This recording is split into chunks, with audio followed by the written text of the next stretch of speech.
Alright, another draft physics video presentation and such. Comments first, then maybe some other stuff. Gravity and light and electricity and magnets. It's physics. You know, everything else is just bullshit. But anyway, so Cole Panucci. You know, so people are just, I don't know where they get this stuff from. I mean, they get notions about how things work, and as if there's some evidence that they work that way. And there really isn't very good evidence. So I guess it's sort of like the expanding universe thing. Everybody thinks, I guess, that these physicists have a ton of evidence demonstrating this expansion, when it's really just based on one conclusion. That somehow red shift, that is this phenomenon of the frequency changing of the light, can only be caused by one thing, and somehow it has to be extra space being put in between each photon in space or something. And if that theory is incorrect, if that understanding or statement regarding how redshift is created is wrong, you know, everything all the conclusions they've drawn based on that fact are suspect. And clearly it's a suspect truth. It is. It's not hard evidence. It's very weak evidence. Again, this lack of ability to make distinctions between the stuff we know with some degree of certainty, because we have tons of experiments that demonstrate a phenomenon, like gravity, for example. It never fails to do what it's supposed to do. There's very few tricks you can do with gravity, you know, illusions, deceptions. It always kind of forces there to be a center of gravity, and you always have to have the mass supported under the center. I mean, there's all kinds of rules, and those rules are so consistent. So you can draw reasonable conclusions and hard conclusions. You can build a lot on that kind of a foundation, but you shouldn't be building Trump towers on this shit.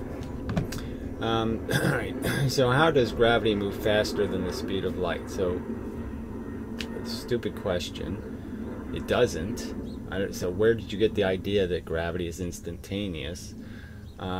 I've pointed out that, yeah, it's really hard for us to measure these things that are happening really, really fast, especially over very long distances. But what is kind of convincing evidence that we know the speed of gravity is that when they put the speed of gravity in as the speed of light, the equations that dictate where Venus is going to be and where Mars will be and where these things are going to be, those predictions get better. So instantaneous doesn't make the math better, it makes it worse. So it's probably not the right answer.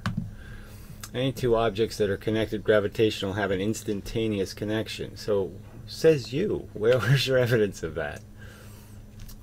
Otherwise, chaotic forces would completely tear apart any system. Says you again. Where is your evidence that that's at all true? Who said that? Ken Wheeler?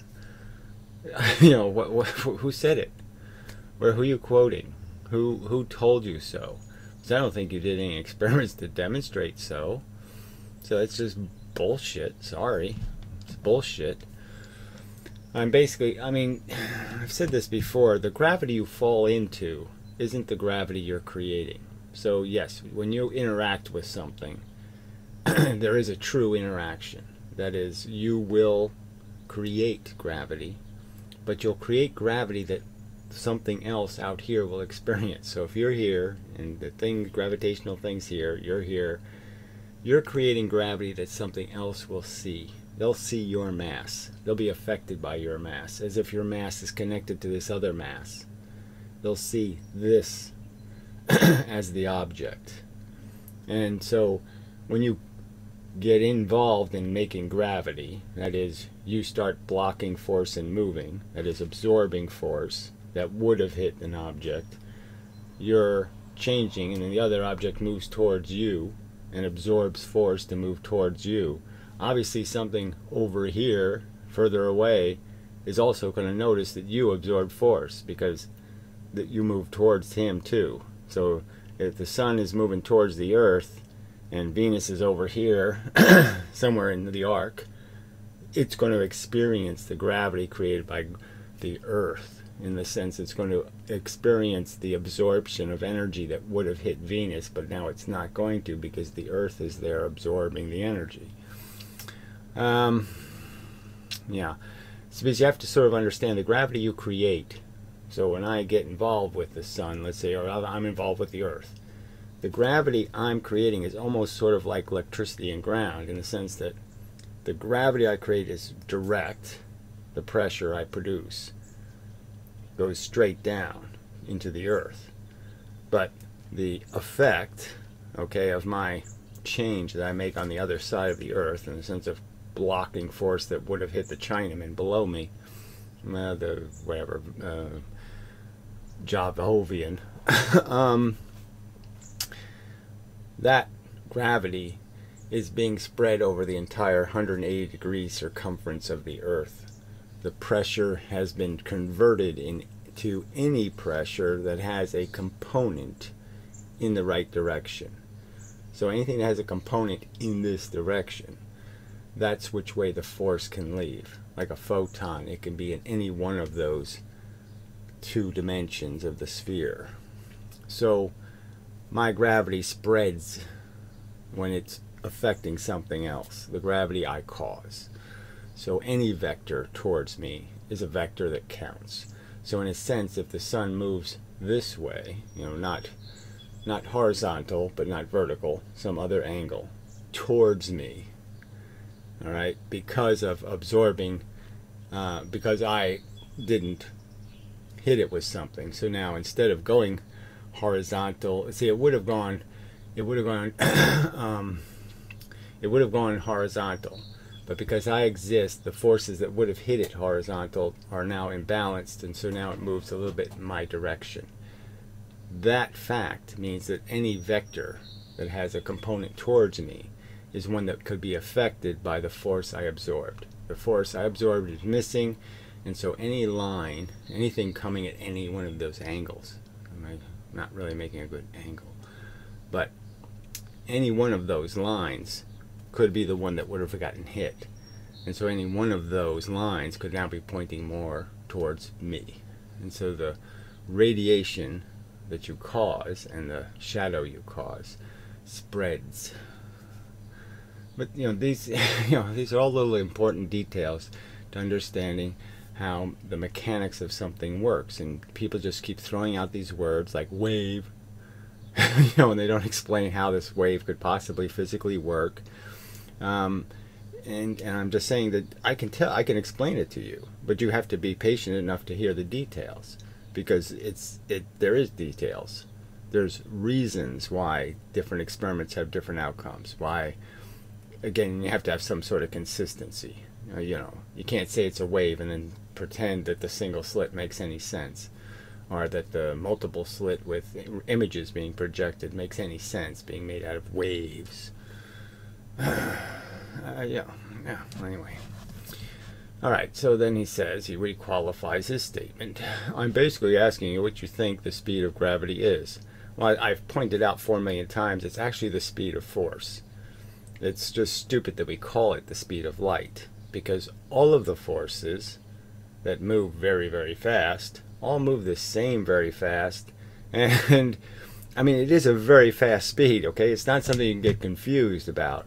It's an insanely fast speed, the speed of force. It's so different than the speed of humans doing silly things. I mean, billion times kind of difference in the speed of the distance covered is insanely huge. All right. The speed of gravity is, and if it violates relativity by communicating information faster than light. Well, I mean, obviously, I think relativity is horseshit, and so I don't have any worries about violating it. But yes, nothing travels faster than forces. Okay, so yes, the speed of light, the speed of gravity, the speed of magnetism, those you're stuck with. Now, electricity is a little different because it actually doesn't travel the speed of force, because it has to go through a conductor, and the conductor has material bits in it. The material bits spend some time moving, and so the force is only free 90% of the time, or some other percentage, and therefore the speed is reduced as it travels through the conductor. So anything that's conducting a force, which includes a transparent material, right? A transparent material is doing something very similar to what electricity does. Stuff goes in one side, stuff comes out at the other side, and it comes out at a slower speed. Okay, so it's a lot like electricity going through a conductor. It is slowed down a little. All right.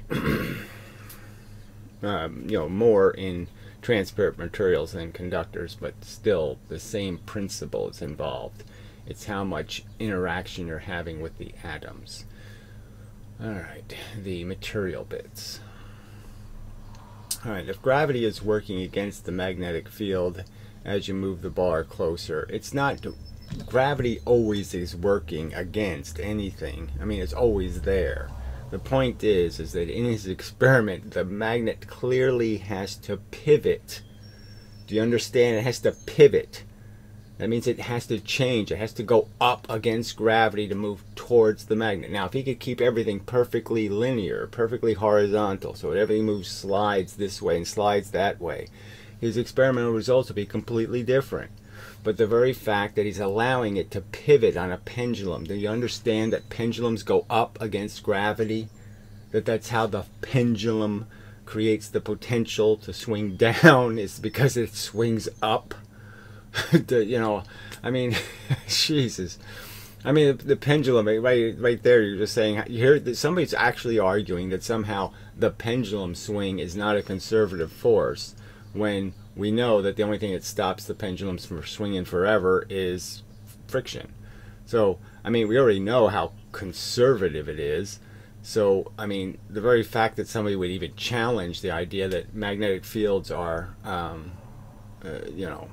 with a pendulum experiment, non-conservative is just loopy. But anyway, clearly it has to go up when it's going in, and clearly when it's going to leave, its center of gravity is in the wrong place. The gravity is affecting it, in the sense that gravity is going to pull it out of the field sooner. And as I pointed out, the second problem with the stupid experiment is when he swings the magnet into the other magnet, one of them is not a permanent magnet. One of them is ferromagnetic, which means its magnetic field is flexible and changeable in terms of its orientation. As you move the magnet changes the field.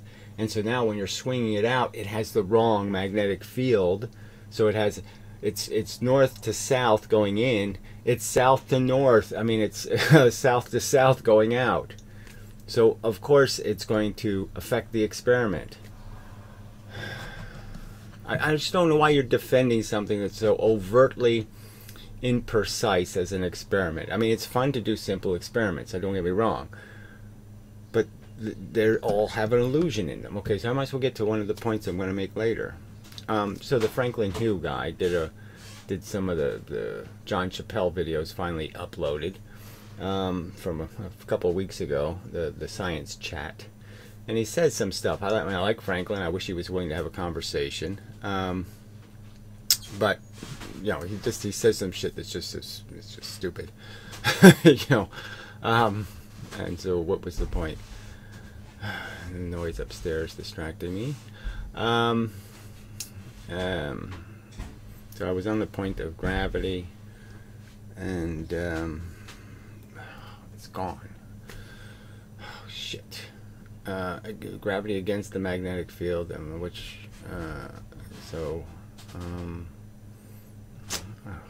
it's really annoying. I mean, I just had it. It is in my notebook, so I guess I'll resort to that.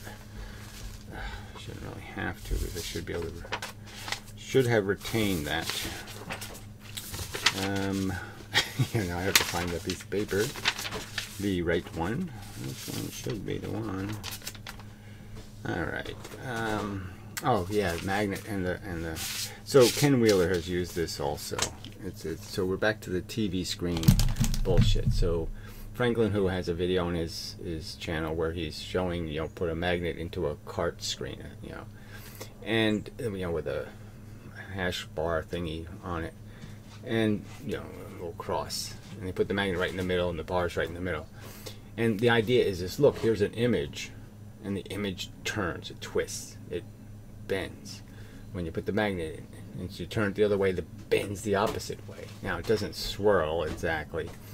But again, these people are claiming there's some sort of action inside the magnet, that the magnet has a perpetual energy source that's constantly creating round motion. And people constantly do this with field lines, you know, because they draw them with little arrows indicating polarity of the magnet. They think those arrows mean it actually comes out of the top and it swirls around and goes back in the bottom. They think something's going around the magnet. So not only have people thinking this is happening out of the top, they think this is happening around the sides. And none of that can be demonstrated with any real experiment. So this whole cart thing is just such a... These people are smart enough, Ken Wheeler and Franklin Hu, to know that, oh yeah, the image on the cart isn't created as a static image. It's not projected, okay? It's made pixel at a time by scanning right to left across the screen. So the electron beam is an individual beam. So we know that part, right? It's creating an individual pixel. It's an individual jab of electricity, okay?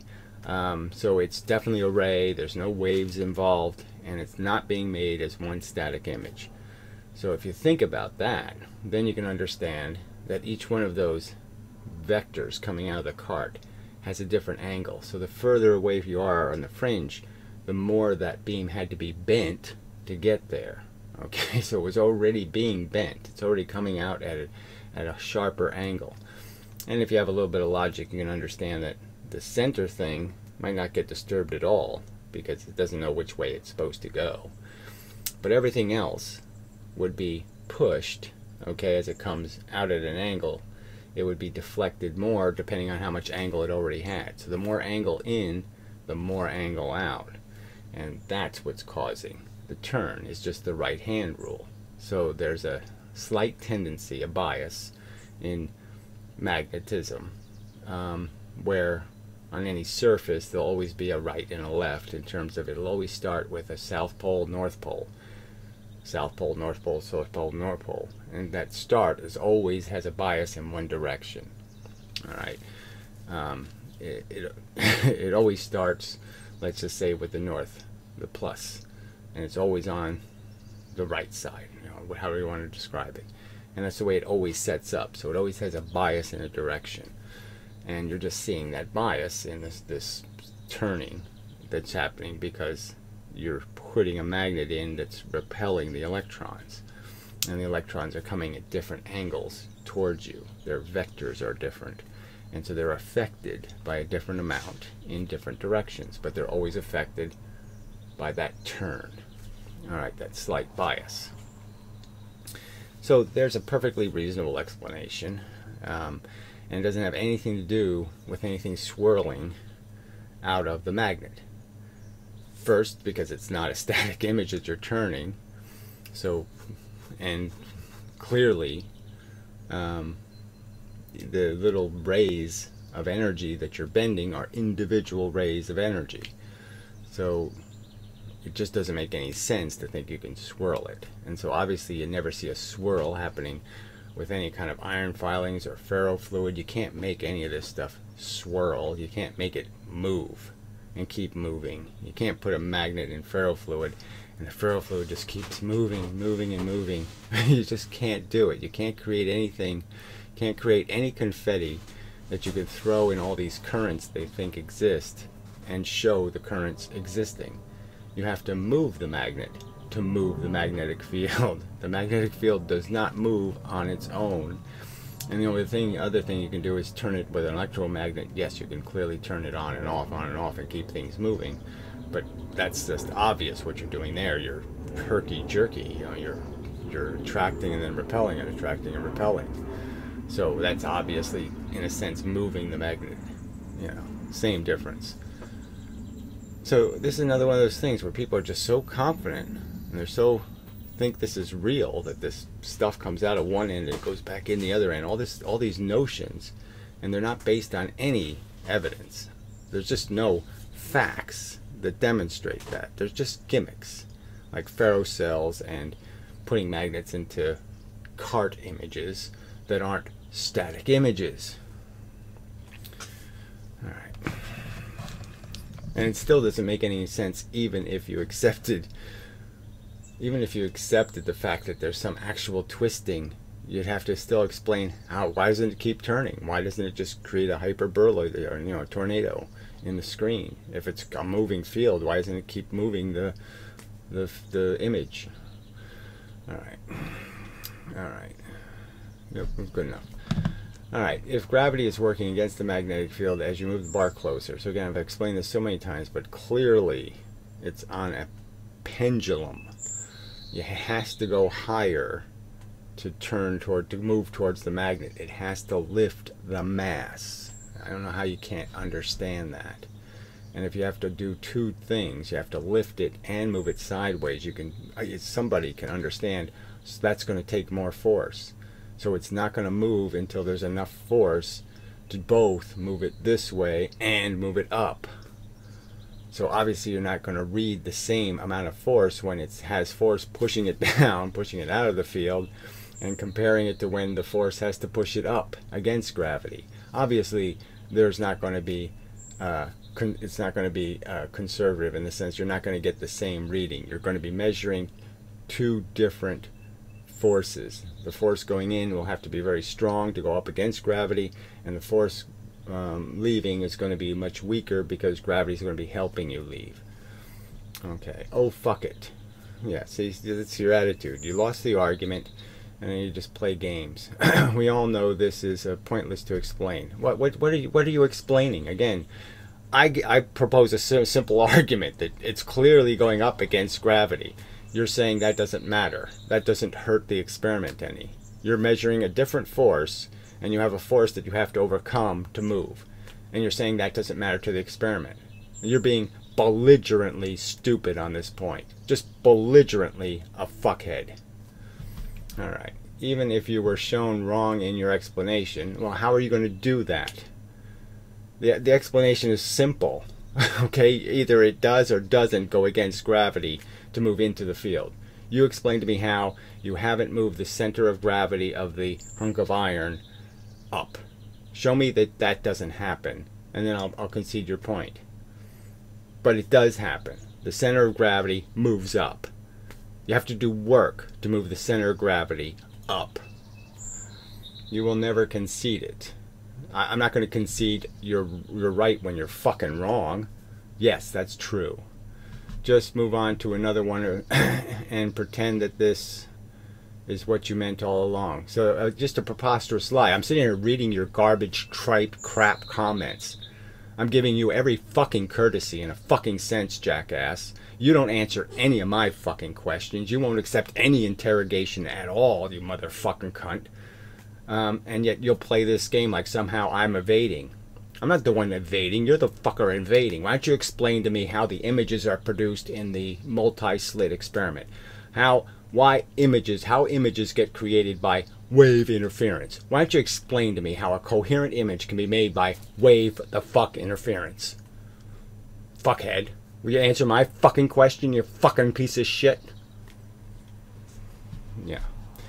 You're the one evading, you coward, you fucking coward. Yeah, you're right. It's harder to go upstairs than it is downstairs. Okay, then you've conceded my fucking point. Because unless you're too fucking stupid, you can see clearly the pendulum moves. He's marking the fucking rope at an angle, you fucking idiot. He's creating an actual fucking angular line. How do you think you can create an angular line when something's attached to a string? You have to go up against gravity, fuckhead. You're so right about that. Have trouble going upstairs? Get a stair lift to help your case. Now isn't that just so fucking irrelevant? You fucking piece of shit. Right? So you're the one changing the subject. You're the one pretending it's trivial.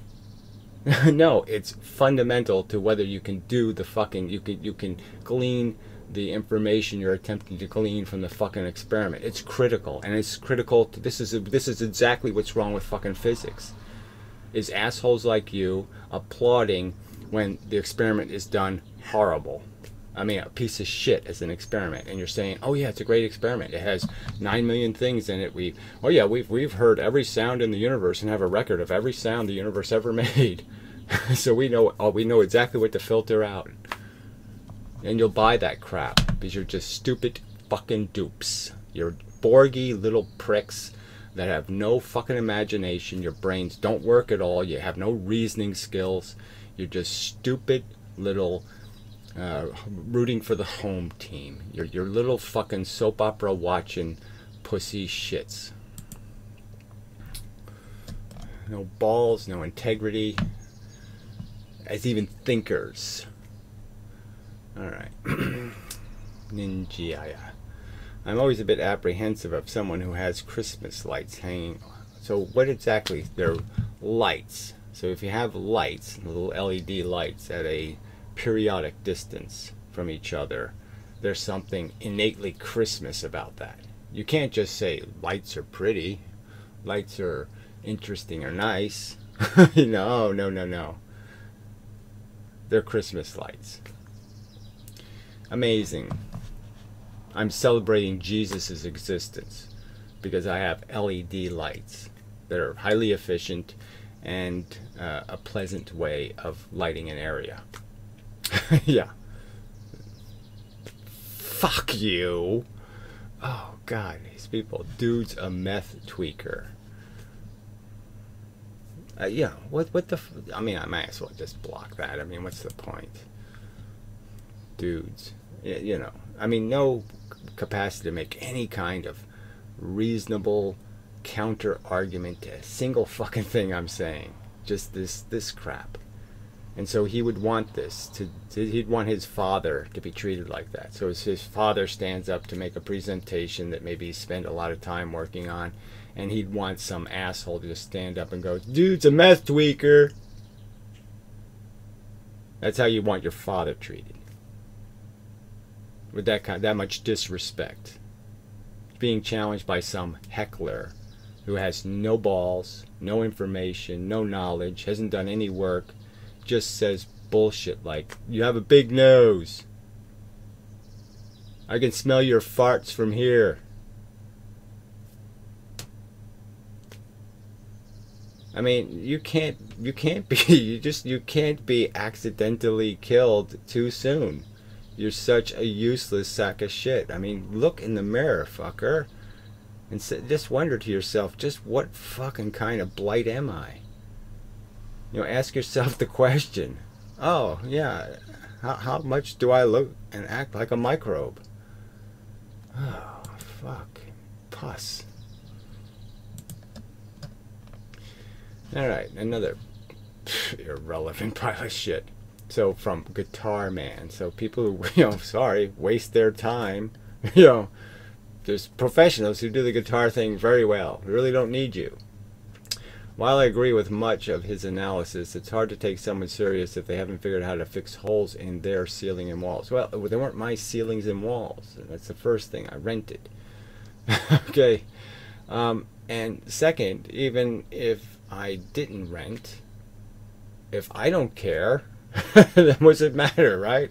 It's my house, right? You're just saying in their ceiling and walls. I don't really give a fuck about ceilings and walls. They're not really relevant to any part of my existence. I had cobwebs on the ceiling for like 10 years. I didn't care. I didn't notice. They didn't affect me. What do they have to do with me and my work or what I'm doing or what I'm interested in? Oh, that's right. Absolutely fucking nothing. Oh, amazing. So this is the kind of asshole who would say, well, I can't trust Einstein because he doesn't comb his hair. I mean, it's just so fucking useless. And it just shows what a pussy you are. What fucking mental midgets you are. That you can't find something better than this shit to argue with. You just know somehow I'm wrong. You don't know it for any reasoning or any logical reason. You just don't like me. And so you're playing this game like somehow I'm wrong because you don't like me. Fuck you, Baldy. Oh. I'll just delete this one. I mean, fuck you. How come I still have a delete button on this, but the Inmendum channel, I guess it's that new studio. So they did the new studio thing, which I guess I have rejected and said, please do not new studio me. And yeah, they took away the delete button in the new studio. First, and they took away the ability to read the fucking comments, which is another annoying fact, because they changed the font into stupid font, and you know, you can't read them as well. And they got rid of the easy delete button. Alright, I have experienced some very positive friction, so just fuck you. I mean, just fuck you. I mean, everything's a joke to you, right? The whole internet is just frogs and kittens, right? Fuck you. Ugh, God, I just hate humans. Alright, planets are only terra firma when viewed through tremendously alienating instruments. Fuck this. You're stupid. Kind that cost near billions. What are you even talking about?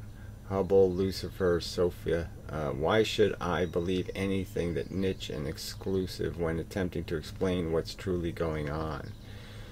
Well, because we can see some of it with our own eyes. I mean, the moon, you can just walk outside and see it. You don't need any special instruments to see that it's made out of fucking matter, fucking retard. And it's reflecting light off, you know, sunlight is hitting it, and it's bouncing off the matter and hitting you in the eye, you dumb fuck. Obviously, you understand how academia works. I don't know what that even means. You want time on Hubble. I don't want time on Hubble. I'm just asking a rational question that why don't you do one of the most famous experiments in optics with a telescope that's perfectly suited to the task in terms of overcoming the biggest obstacle to doing the experiment on Earth. I mean, it's an experiment you can't do on Earth unless there's an eclipse. So yeah, it'd be really cool to eliminate that need for an eclipse.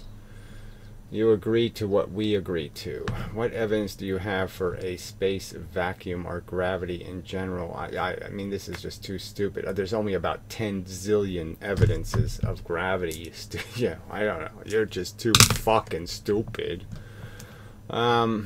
What we know about how theories and ideas should be explored are not, because they don't fit a mainstream-based ideal. Well, I mean, you're arguing such basic, fundamental concepts. I mean, vacuums are a pretty reliable concept. We really do understand how it works. It sucks the matter bits out. You reduce the number of them because they're electrically connected to each other. And you pull one, you end up pulling a whole bunch of others. And if you keep doing that, you can pull quite a few out. Alright, do you really believe the planets as terra firma? Yeah, I do, idiot. Yes, they're made of matter, you fuckhead. Or believe in outer space the way is described by mainstream. No, of course I don't believe that space is ether. I don't believe it's geometry. And I don't believe it's virtual. So yeah, I don't believe in any of their notions of space as a thing. Space is nothing. Space is absence of something. No force, no matter. That's space. Or do you have any evidence for their existence? Yes, there's a ton of evidence. I'm just saying, I don't know what the fuck you're talking about. Do we have any evidence? Yes, we have gone into space. We have experienced the vacuum. Okay, so this is we've sensed it, tested it. All right, yeah, I don't know. Maybe they probably did do some horrible experiment where they put a mouse, you know, in a little capsule and then popped it open to see what happened to the mouse when it experienced empty space. You know, they just don't tell us that one, but I'm sure they probably did it. I know a lot of people would love to have that riddle solved. I don't know what the fuck you are. You are fucking crazy. There's no riddle about that crap. The riddle is, what is it? Okay, what is the force of gravity? Is it bent crap? Or is it something real, like magnetism? What is magnetism? Is it wavy, swirly, hyperborealoids and toroids and tornadoes and swirly? No, it's none of that crap. It's a simple radiation. Okay, like light, except it's a little harder. So when the light hits it, the thing can move. And it'll either move towards it or away from it, depending on what polar orientation it has to what polar orientation is being produced. Electrons are the opposite of protons. So then there's two forces that are also opposite. You can radiate electron force or you can radiate proton force. Riddle solved. Fuckers. New subscriber here. Whatever. Never heard of Miles, but listen to what you had to say and what he had to say through his letter. I have to say I would not want to be associated with this ass face either. Well, everybody's an ass face. So, yes, I mean, there's lots of pompous, arrogant douches in the world, so you do have to tolerate that in people.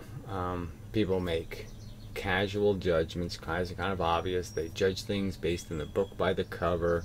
They do lots of cheats and making arguments, all this ad hominem crap. I mean, I clearly will joke about people and things, but it's clearly jokes. I mean, they're clearly not, you know, I never called them drug addicts or something. I don't resort to that kind of stuff. I might point out how, yeah, well, you know, how can you see your notes through all the donuts? Anyway. Like your style of teaching physics. Already learned something new. Thank you. Okay, well, it's acceptable enough, I suppose. Alright, now this is just so stupid, this fucking Hargis guy. Fucking idiot. Alright, anyway. There's no possibility that the positron is a fast-moving proton. Says you. Okay, because when a positron meets an electron, which I say doesn't happen, but whatever. Okay, they annihilate.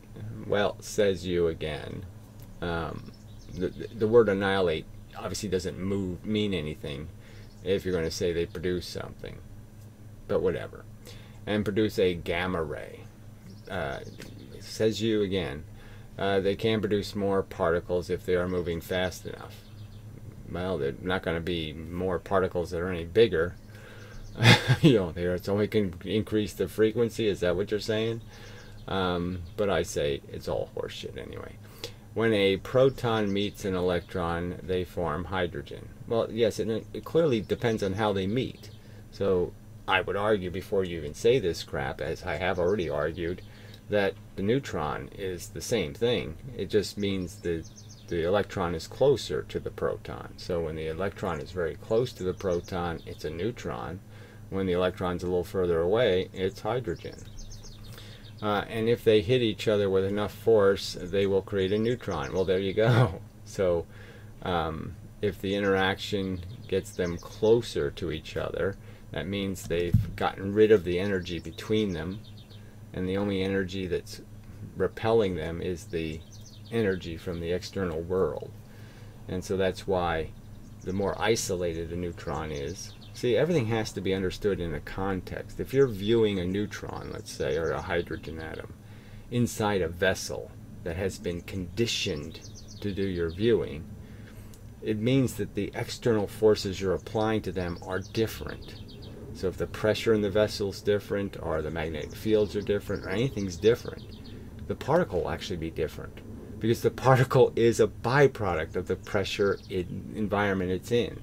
So the reason why neutrons are held together inside of atoms is because the atom is actually creating an environment that keeps the neutron from falling apart. And when you pull the neutron out of the atom, you change its environment. Now it's getting hit with more field energy, and it falls apart much easier because there's more energy flowing through the electron-proton pair. They're getting repelled. Even though they're attracted to each other, okay, there's innately built into the system energy that's always changing the rowers in the boats. So the boats can never be perfectly negative and perfectly positive. There's a little bit of imperfection, and that imperfection will prevent electrons from ever combining with a proton.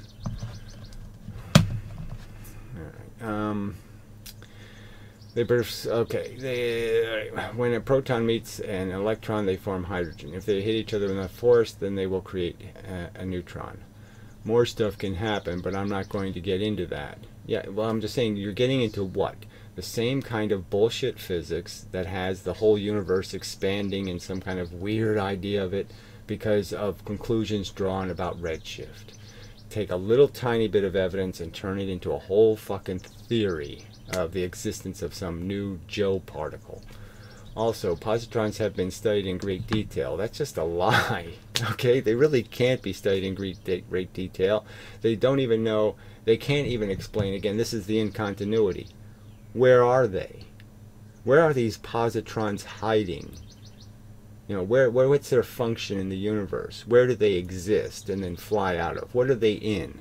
Because they have to have something called material weight. So now you're going to have to change the whole atomic structure of atoms to account for these positrons. Because where are they? Have been studied in great detail, and we know that positrons are basically positively charged electrons. Well, they're really not. So you can say it all you want, but you can't make a positron gun. You just can't do it. You know, just reverse anode and cathode, right? Or some kind of bullshit like that and somehow shoot these little positive particles. You can't do it.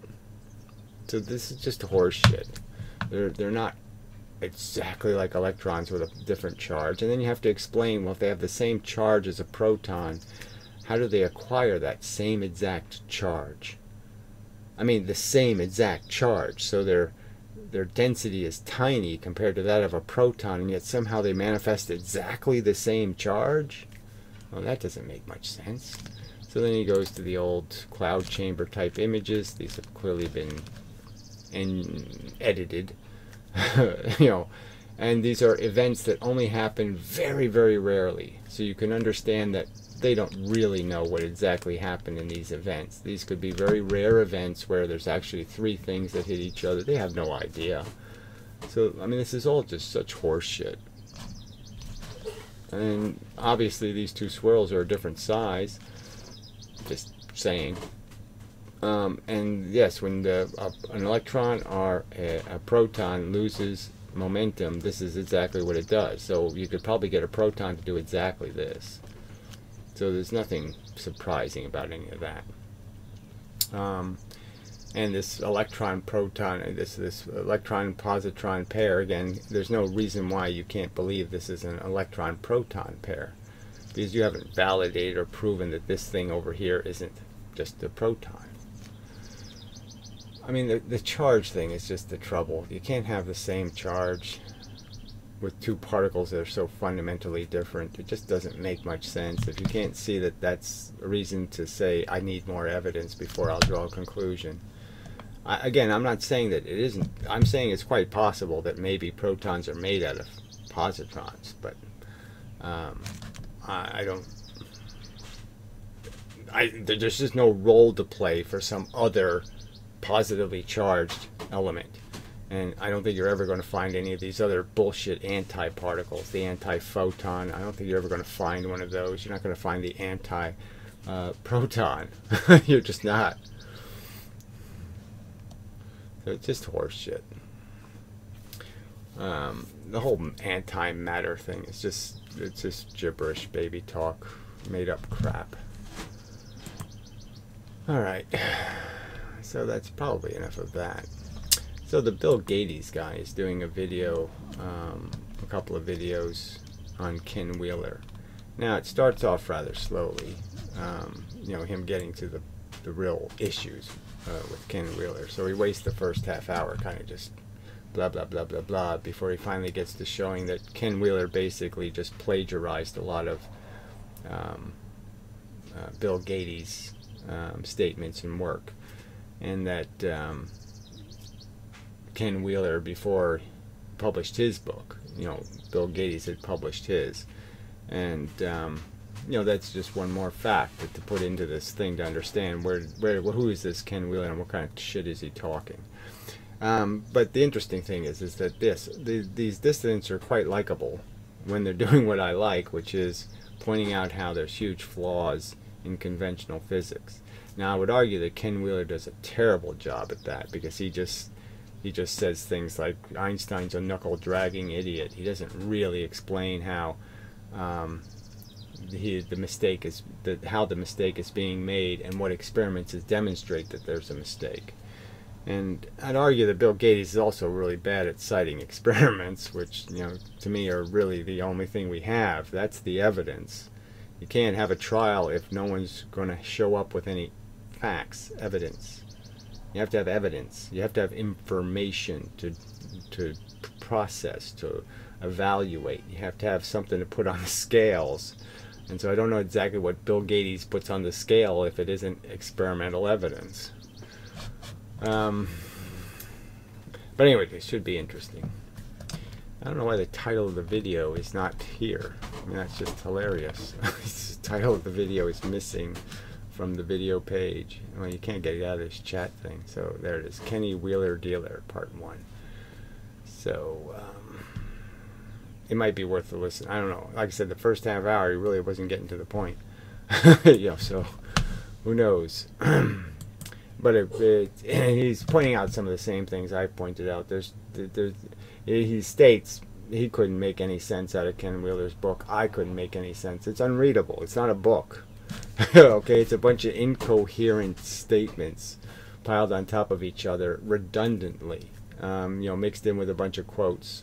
Quote, quote, quote, quote, quote, quote, quote.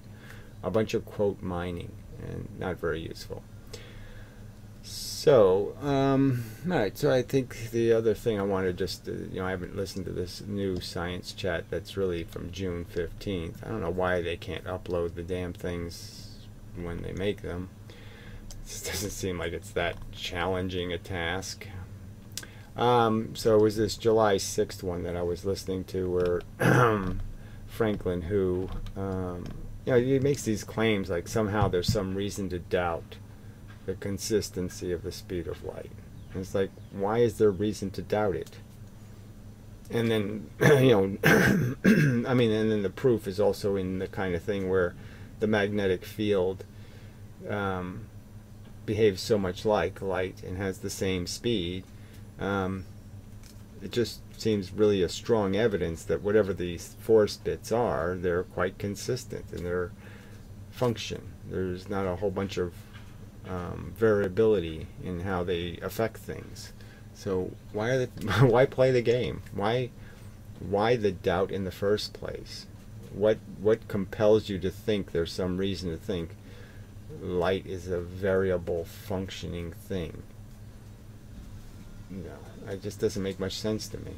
It doesn't make any sense to me. Or that we could somehow speed it up, most especially. That there'd be some place where light could go faster. When, empty space provides the straight line. So another thing he did was he sort of argued that somehow photons can't be made out of particles because they couldn't travel great distances. And it's just a silly argument because ether is made out of a bunch of particles in a row that have to bang into each other to transmit a wave. And he was making these arguments, sound waves travel so much farther in water or something. Well, it depends on how you shape the energy, but you could argue that if you could laser your energy, you could also transmit it very far in water. So, it doesn't, to me, it's, this idea of how transparent something is, how mutable it is to this idea of force pushing it. But clearly, yes, obviously, if all you have to do is push atoms, push one atom and it cycles to a whole bunch of other atoms, that's easier because the movement doesn't have to be much. But there's no reason to think it's any more durable, any less frictionless in the sense that all those are interactions you're creating, when it would be just as simple to throw the rock from one side to the other. Having a bunch of dominoes between domino A and domino 1 million, and you're going to cascade a bunch of dominoes, how's that an improvement on just throwing the domino? I don't know how to say that. It's like I said, it just doesn't. In practice, if your ether is particles, then it really doesn't matter, because it's not incompatible with what I'm arguing. Because it doesn't, but you have to understand that it's not doing this wave stuff. The particles aren't waving. The particles can be hit in a row like dominoes, that they can be rays of force. I guess it's a little harder to think of the dominoes. Well, obviously they have to hit and then move back to their position or something, you know. Well, and then you get into the whole why wouldn't it be instantaneous then? You know, if all you're saying is then you're back to rope theories and stuff. You know, you're saying that there's the empty space is made out of wood or something, and you put a dent in the wood over here and a dent pops out of the wood over there. You know, I don't know. I don't see the point in it. But anyway, the point is I just think it's such a lame argument to say that I could have empty space and I could throw a wrench into it and the wrench would just keep going forever because I gave it velocity, and it has a little velocity engine built into it and the force is stuck in it, and it doesn't leak out, and it's just going to keep doing what it's doing. So, well, whatever. But yeah, I mean, these conversations, there has to be more interaction between all these people. I mean, Bill Gates is just ragging on different people. So he ragged on the fractal woman, which is okay with me. I mean, he's a little chauvinistic about it, which is a little bothersome. But yeah, there has to be better. You know, some of these people have to grow some balls to be willing to interact with each other. So these dissidents need to find some mechanism where, yeah, we don't like each other, we think each other's silly, and let's try to get to why it's silly, and let's try to argue it out and point out who's full of more shit. Even if you want to say that we're all lunatics, let's see who's craziest. You know, who can hold up to challenge and who can't. Because the things, say Franklin claims things, and he made a claim about this wave notion between, you know, causing repulsion and attraction in magnetism. You know, the waves are destructively interfering, and that's repulsion, and they're constructively interfering, and that's attraction, let's say, or vice versa. And you're saying that doesn't make any sense, because as the objects move towards each other, the phase of the waves is going to change. And destructive and constructive interference is completely dependent on phase. So how do they stay out of phase as they move towards each other? How is that possible for them to stay in exactly the same phase as they move, you know, in an analog way towards each other?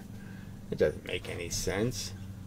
So I mean, there's huge holes in what they propose, and they just don't have to answer for it, you know, and they should have to. Alright, so that's probably enough. So, yeah, till the next time and such, so forth and whatnot.